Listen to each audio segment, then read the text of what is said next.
Bonjour à tous. Alors aujourd'hui, on va s'intéresser à quelque chose qui nous concerne tous les jours, ce qu'il y a dans notre assiette. Et surtout, comment on le produit. L'agriculture, c'est vital, mais elle fait face à un défi absolument immense. On va explorer ensemble un chapitre super important du programme de seconde et voir comment la science peut nous aider à y voir plus clair. Allez, on rentre direct dans le vif du sujet avec la grande question. La population mondiale continue d'augmenter. On sera bientôt 10 milliards. Alors, comment va-t-on faire pour nourrir tout le monde ? Mais surtout, comment le faire sans complètement épuiser la planète ? C'est cet énorme défi qui va nous servir de fil rouge. Ok, avant d'aller plus loin, un mot de vocabulaire essentiel à comprendre, agrosystème. C'est simple en fait. Prenez un écosystème naturel, comme une forêt. Imaginez maintenant qu'on arrive et qu'on transforme cet endroit pour y faire pousser du blé ou élever des vaches. Hop, on vient de créer un agrosystème. C'est un écosystème qu'on a bricolé pour produire de la nourriture. Retenez bien ça, c'est la balle de tout. Bon, première partie. On va regarder les choses en face. Le modèle d'agriculture le plus répandu aujourd'hui, ce qu'on appelle l'agriculture intensive, eh bien, il a des conséquences sur l'environnement. Et c'est ça qu'on va décortiquer ensemble maintenant. Regardez bien ce graphique. Il montre l'évolution de la population d'un oiseau assez commun dans nos campagnes, la perdrix grise. Et là, la courbe, elle plonge. C'est une vraie dégringolade depuis les années 60. Alors la question c'est, pourquoi ?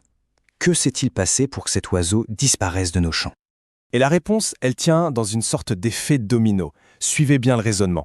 D'abord, on utilise des insecticides pour protéger les cultures. Logique. Sauf que, deuxièmement, ça tue aussi les insectes que les bébés perdrix sont censés manger. Troisièmement, sans nourriture, les oisillons ne survivent pas.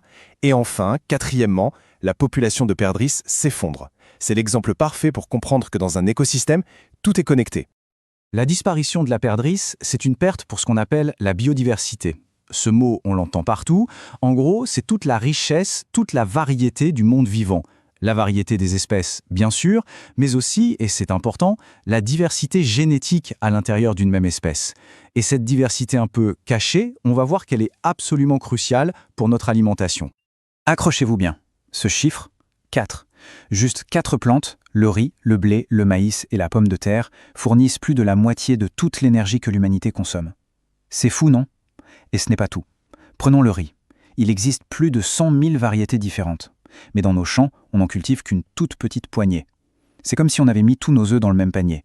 Le problème, si une maladie ou une grosse sécheresse s'attaque à ces quelques variétés, c'est tout notre système alimentaire qui est en danger. C'est un risque énorme. Ok, je sais, le tableau est un peu sombre pour l'instant. Mais la bonne nouvelle, c'est qu'il existe des solutions. Et souvent, la meilleure source d'inspiration, c'est tout simplement la nature elle-même. Allez, on passe à la partie qui redonne un peu le sourire. Ici, on compare deux façons de faire. À gauche, la monoculture intensive. On plante une seule chose sur des kilomètres. Ça épuise les sols et ça demande plein de produits chimiques. Et à droite, une pratique qui revient en force, l'agroforesterie. L'idée est géniale, on associe des arbres, des cultures et parfois même des animaux sur la même parcelle. Le résultat, beaucoup plus de biodiversité, un sol en bien meilleure santé et en plus, ça stocke du carbone. Pas mal ? Une autre super idée qu'on a appliquée à la nature, c'est la lutte biologique. Le principe, au lieu de pulvériser un insecticide chimique pour tuer un insecte qui ravage nos cultures, on va introduire son prédateur naturel dans le champ. C'est un peu comme si on engageait la police de la nature pour protéger nos légumes. Et est-ce que ça marche ? Oh que oui. Regardez cet exemple en Thaïlande. En 2009, une cochenille ravageait les cultures de manioc sur plus de 166 000 hectares. C'est gigantesque. Plutôt que de tout pulvériser, les scientifiques ont lâché une minuscule guêpe qui est le prédateur naturel de cette cochenille.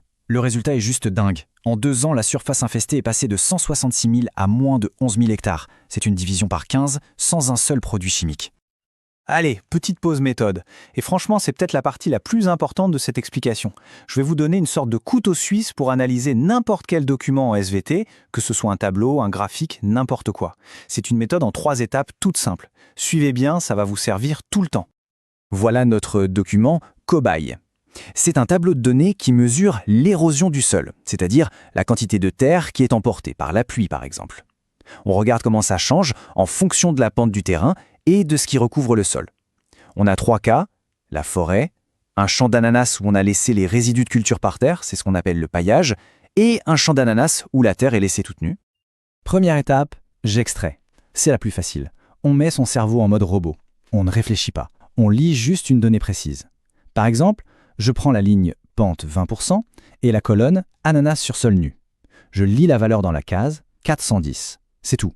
Je viens d'extraire une information brute. Deuxième étape, je mets en relation. Là, on commence à comparer au moins 2 données. Je reste sur la même ligne, pente 20%. Pour le sol nu, j'ai lu 410, alors que pour le sol avec paillage, la valeur est de seulement 1,0. Je ne fais que constater la différence. 410 d'un côté, 1,0 de l'autre. L'écart est juste gigantesque. Et enfin, troisième étape, j'explique ou je conclus. Là, le cerveau se remet en marche. Je repars de ma comparaison. 410, c'est 410 fois plus que 1. J'en déduis donc que le paillage, le simple fait de couvrir le sol, le protège de manière super efficace contre l'érosion. Et voilà, en 3 étapes, j'extrais, je mets en relation, j'explique, on vient de faire un raisonnement scientifique complet. Cette méthode nous aide à comprendre les faits. Mais la science ne donne pas toujours de réponse toute faite. L'agriculture de demain, c'est aussi une question de choix de société, avec des avantages et des inconvénients à bien peser. Prenons l'exemple de l'agriculture bio. Ses bénéfices pour l'environnement sont clairs. Mais regardez ce dilemme. Pour produire la même quantité de blé qu'en conventionnel, mais en 100% bio, il faudrait passer de 5 millions à 12 millions d'hectares de terres cultivées. La question est, on les trouve où ces hectares en plus? On coupe des forêts? Ça montre bien qu'il n'y a pas de solution magique et que chaque choix a des conséquences. Et puis, l'agriculture est en première ligne face au changement climatique. Cette frise, elle est frappante. En 70 ans, la date du début des vendanges a avancé de plus d'1 mois. C'est un indicateur très concret du réchauffement que subissent les cultures. L'agriculture de demain devra non seulement émettre moins de gaz à effet de serre, mais aussi réussir à s'adapter à un climat qui a déjà changé. Bon, on a vu pas mal de choses. Pour finir, on fait un bilan rapide et structuré de ce qu'il faut absolument retenir. C'est le moment de vérifier si on a tout bien noté. Alors, voilà l'essentiel pour votre fiche de révision. D'abord, les 4 concepts clés, agrosystème, biodiversité, agroforesterie et lutte biologique. Ensuite, le mécanisme à savoir expliqué par cœur, l'effet domino des pesticides qui entraîne la disparition des oiseaux. Et enfin, notre méthode couteau suisse, j'extrais, je mets en relation, j'explique. Si on a ça, on a les bases solides. Et je vous laisse avec cette question. Ce n'est pas juste une question pour un contrôle, c'est une vraie question pour nous tous en tant que citoyens. La science, elle nous donne les faits, les données. Elle nous propose des solutions.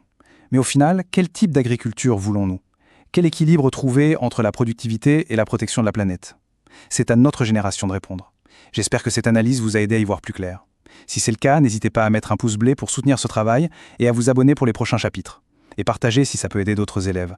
Allez, bonne révision et à bientôt.